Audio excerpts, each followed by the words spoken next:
ప్రతి ఒక్క స్టూడెంట్కి స్కాలర్షిప్ అందే విధంగా స్కాలర్షిప్స్లో కూడాను మెరిట్ స్కాలర్షిప్ అని చెప్పి ఉంటుంది, అకాడమిక్ స్కాలర్షిప్ అని ఉంటుంది, దాంతోపాటు యూనివర్సిటీ స్కాలర్షిప్, క్యాంపస్ స్కాలర్షిప్ అంటాం మనం దాన్ని, ఇండస్ట్రీ స్కాలర్షిప్స్ అని చెప్పి కొన్ని వేరే ఉంటాయి. ఇవన్నీ స్కాలర్షిప్స్కి మనం అప్లై చేస్తాం సార్ ప్రతి ఒక్క స్టూడెంట్కి. బయట మార్కెట్లో ఎక్స్పీరియన్స్ లేని కన్సల్టెన్సీకి మీరు ఎప్పుడైతే రీచ్ అవుతారో వాళ్ళు ఈ స్కాలర్షిప్స్కి ఎలా అప్లై చేయాలి, ఏ పోర్టల్లో అప్లై చేయాలో తెలియదు వాళ్ళకు.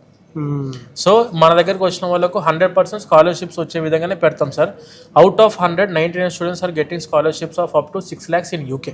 వీసోర్స్ని జాయిన్ అయిన వాళ్ళకు same university, same class, same subject మీద ఒక 10 లక్షలు యూనివర్సిటీ ఫీజు అయింది ఫర్ ఎగ్జాంపుల్, వీళ్ళకు 15 లక్షలు ఉంటుంది ఫీజు వేరే వాళ్ళ నుంచి. వీళ్ళు స్కాలర్షిప్స్కి అప్లై చేయరు, మనం స్కాలర్షిప్స్కి అప్లై చేస్తాం.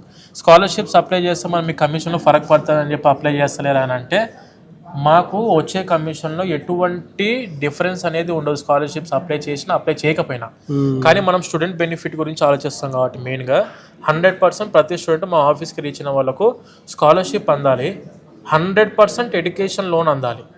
అది చదువుకి మాత్రమే కాదు, ఎడ్యుకేషన్ లోన్ వాళ్ళ food and accommodation expenses in that country, ఆ దేశంలో ఫుడ్ అండ్ అకామిడేషన్ ఎక్స్పెన్సెస్ కూడా లోన్ రావాలి, చదువుకి లోన్ రావాలి, ఫ్లైట్ టికెట్కి లోన్ రావాలి, ఇన్సూరెన్స్కి లోన్ రావాలి. ఇవన్నిటికీ education loan without any property assurance మనం ఇప్పిస్తాం సార్ స్టూడెంట్స్కి.